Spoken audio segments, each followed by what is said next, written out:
Well, sometimes I look back and I just wonder, what were we thinking? What was I thinking? We went for a long, long period of time with no resources. And when I mean no resources, I mean no resources. People told us we were crazy to go all in.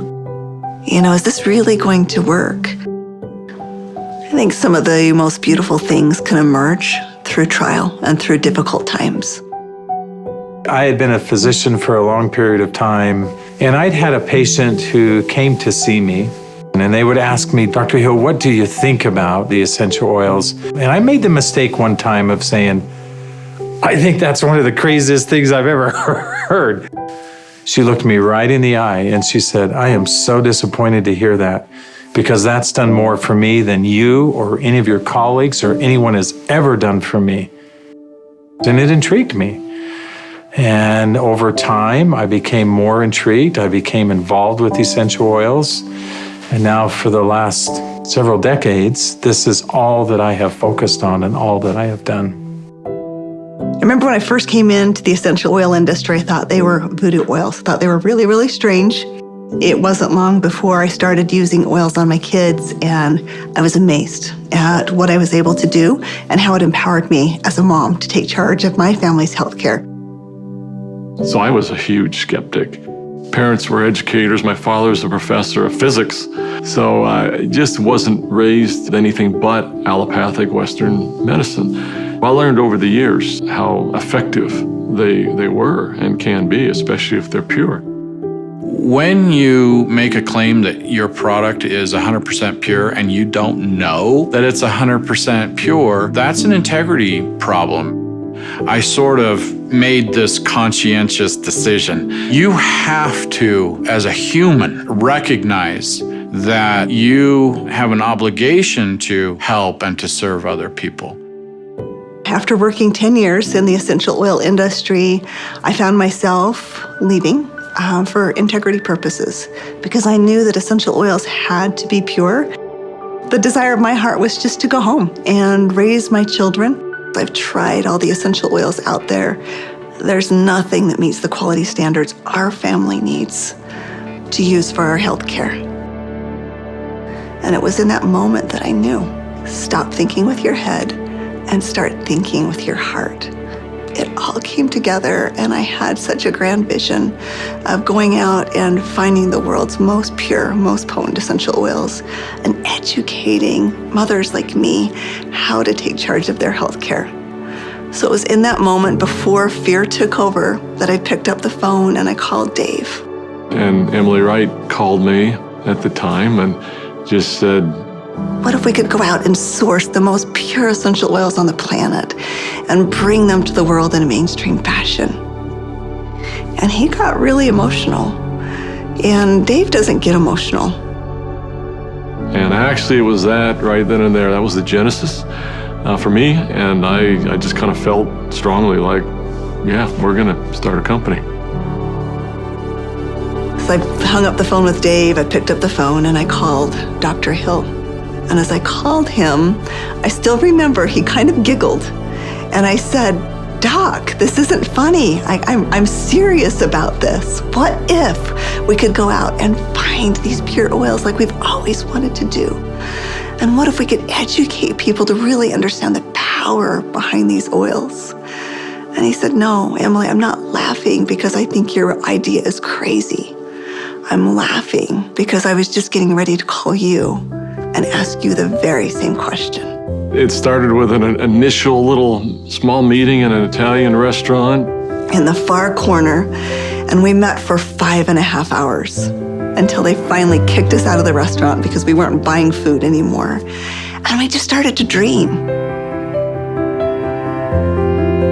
We would meet anywhere we could find some space to meet. And it was in some strange places. Of course, the basement of the Normal Library was one. We got too rambunctious and they finally kicked us out of the library.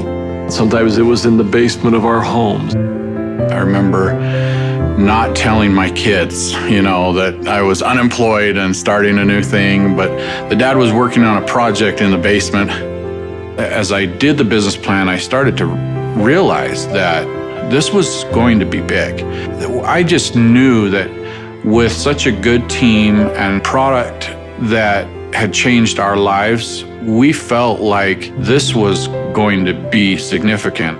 So as we began in the spring of 2008, that's when we had a massive falling out with the housing market in the United States. And there was a lot of panic and a lot of fear. We looked at starting this company. The first thing you think is, I got to raise money. I've got to get capital. And we set out to do that initially. And actually ended up, the four of us, back in New York City, visiting with some very high-profile people. And as we gathered together that next morning at that conference table, and we've got, all of these Manhattan-style managers that are meeting with us, and they quizzed us for hours. Finally, at the end of the day, they looked at us and they said, "We believe that your business model is going to work. We believe that you will be successful, and we want to fund your venture. We'll give you $5 million. And we all, of course, felt extremely elated. They were willing to fund the company, but of course they were interested in 51% and control. And I just remember the feeling we had as we walked away from that conference table. And the four of us found ourselves in front of the Statue of Liberty. And I remember looking across the water. Almost as if on cue, as I recall, we all just grew somewhat silent. And as we looked out over the water, and I looked at the Statue of Liberty, what rang true to me is, we're doing this to give people freedom. And if we take their money, we can't make people free.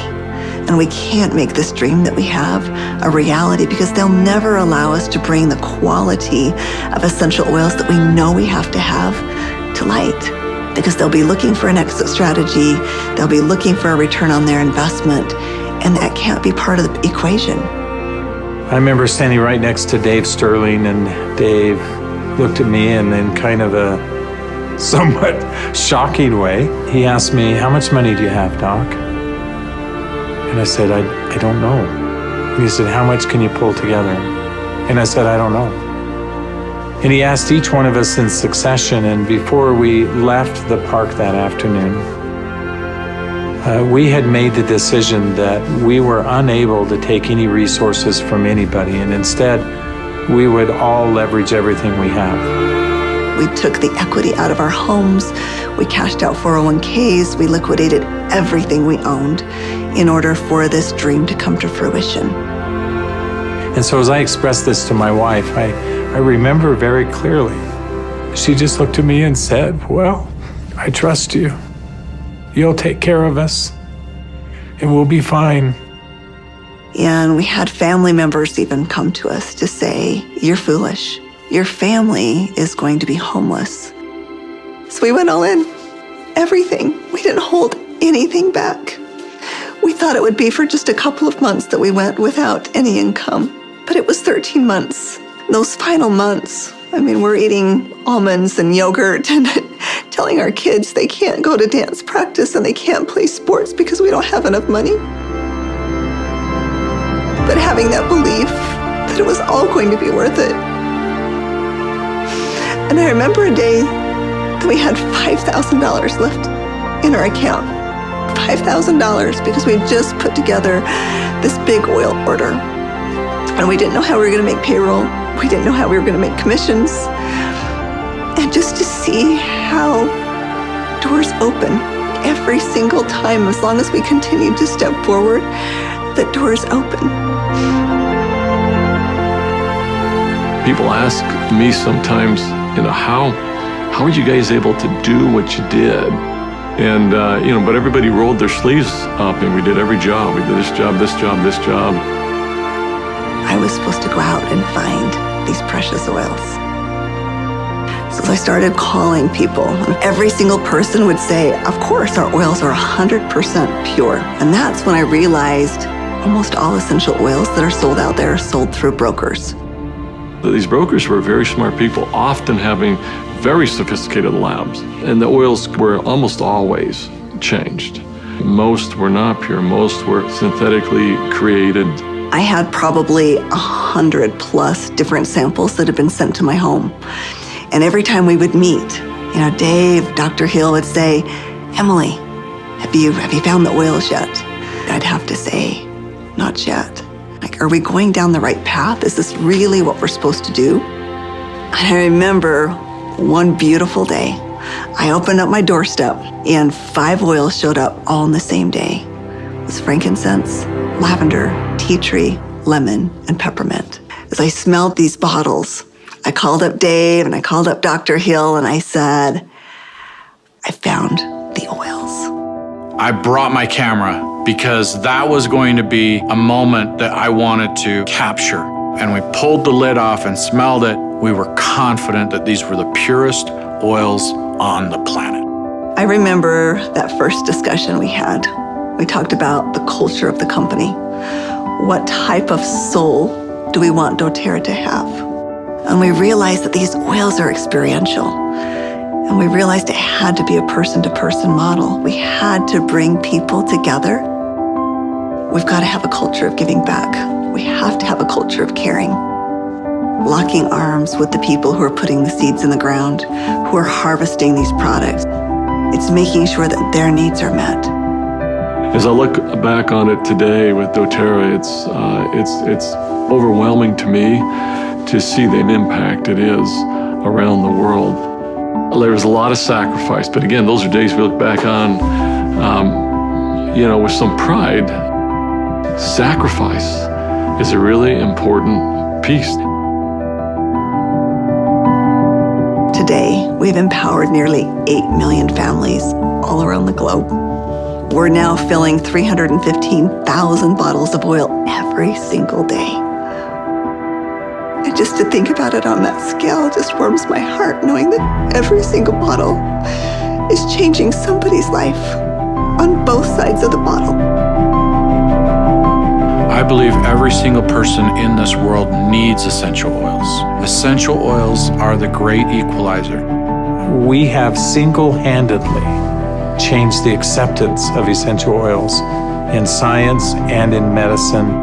We are so committed to this work. We are so humbled to be stewards of what nature has created so perfectly for us. And we're so grateful for all of our amazing employees, for all of our amazing wellness advocates, for all of our amazing customers all around the world. We haven't changed in our mission. We haven't changed in our purpose. We're still true to those things that very early on were important. If doing the right thing was important then, doing the right thing is important now. If helping and giving service to other people was important then, it's important now. If sourcing oils differently and doing what had not been done before was important then, it's important now. We feel like, as crazy as it sounds, we're still just beginning.